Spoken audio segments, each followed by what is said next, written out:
The movie opens by introducing us to a married couple, Anna and Louis, winding down in their bedroom and sharing some casual conversation.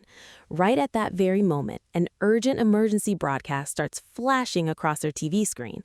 Unfortunate for them, neither pays any attention to the television, completely brushing off the warning before drifting off to sleep. Little did they know, ignoring that crucial broadcast was about to become the most fatal mistake of their entire lives.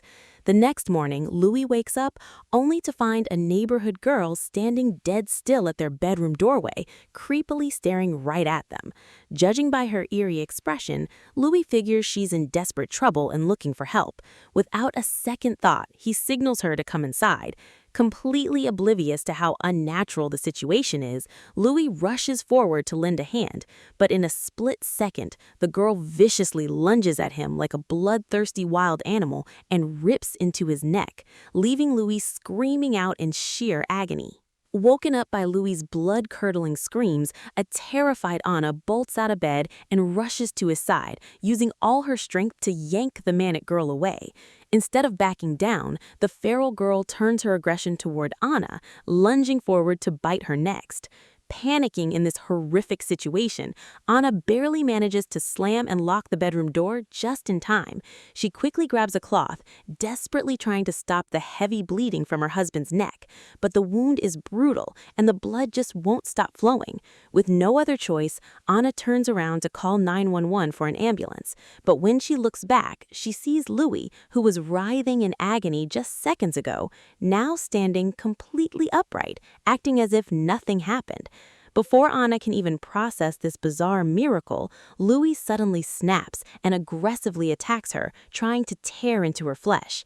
Fighting for her life, Anna breaks free from his grip, sprints into the bathroom, and deadbolts the door.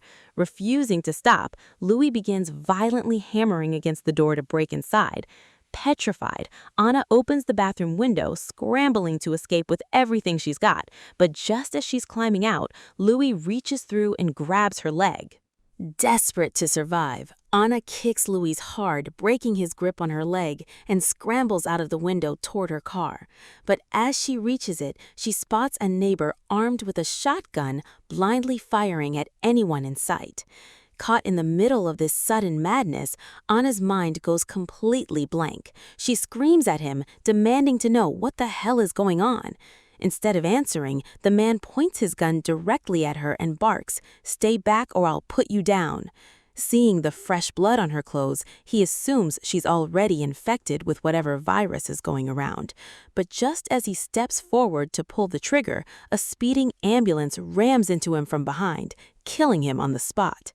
Horrified, Anna looks around and realizes the entire neighborhood has descended into absolute chaos. People are sprinting in every direction, running for their lives, while buildings burn to the ground around them. Before she can even shift her car into drive, a rabid Louis bursts out of the house. Anna quickly locks herself inside the car, hits the ignition, and steps on the gas. In a split second, Louis leaps onto the hood, violently smashing against the windshield to get to her.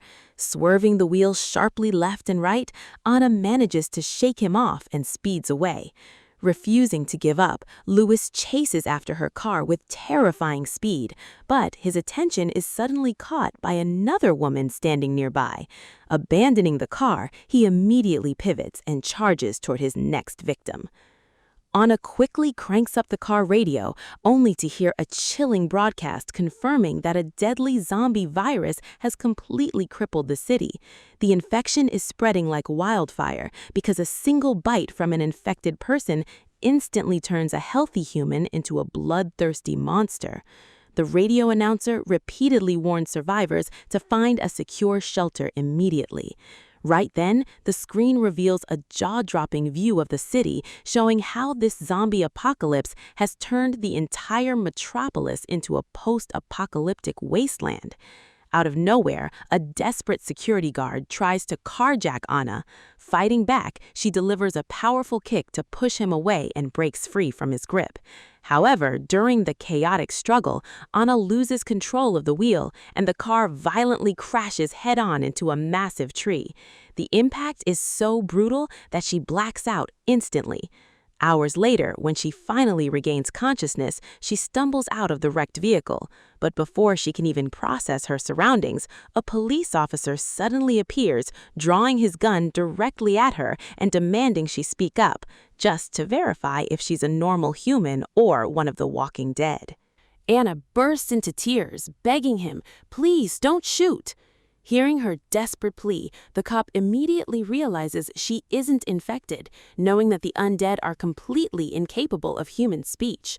Relieved to find safety in the presence of law enforcement, Anna asks for his help. The officer agrees to protect her, telling her to fall in line and follow his lead. After walking for a bit, they cross paths with 3 other survivors. Among them is a woman named Laura, who is 8 months pregnant, alongside her husband, Andre. The third member of their group is a guy named Michael.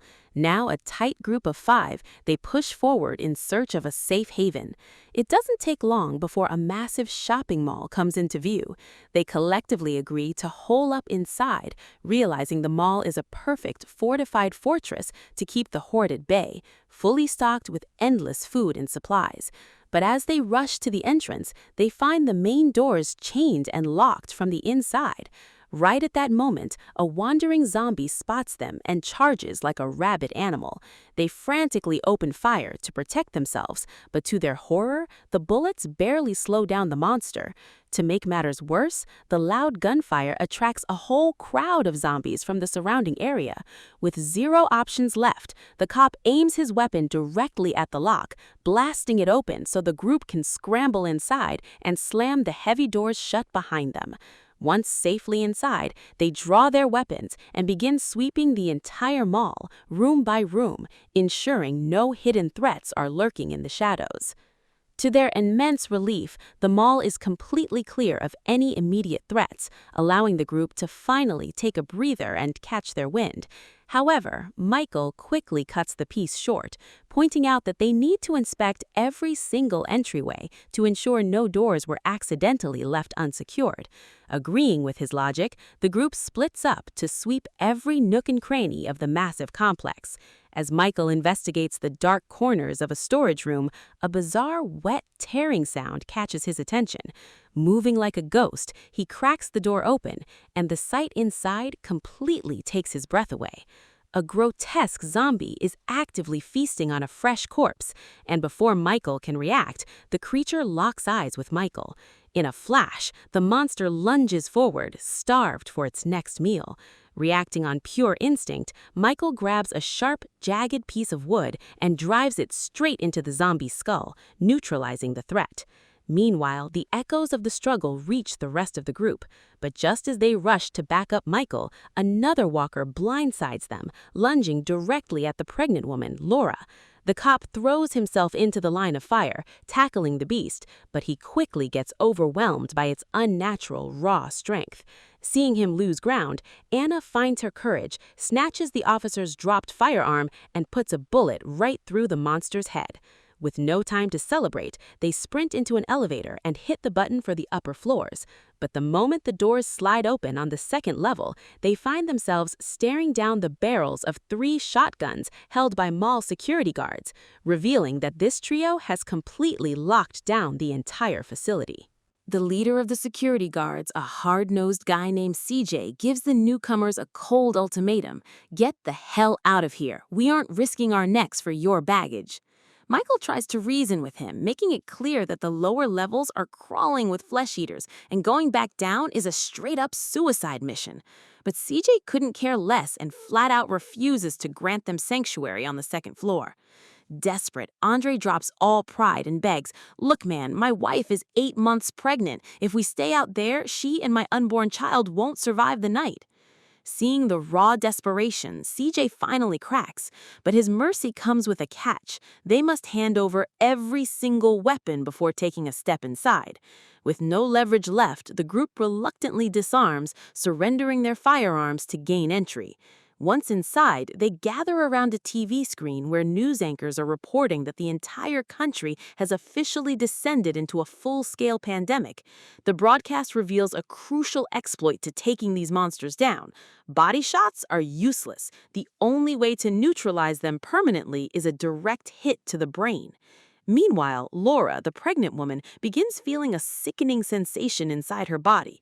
Keeping it quiet, she subtly gestures for her husband to follow her into the bathroom. Once the door is shut, she rolls up her sleeve, revealing a horrific, bleeding bite mark. In tears, she whispers the terrifying truth. "One of those things bit me. I'm infected." Hearing this devastating confession from her wife, Andre swallows his panic and forces himself to stay strong. He holds Laura tight, desperately trying to calm her down, and reassures her, saying, "Don't lose your mind, babe. Everything is going to be fine. I won't let anything happen to you."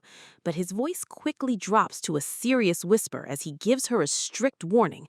"Listen to me very carefully. No matter what happens, you cannot let a single soul in this group find out about that bite mark. Keep it hidden at all costs."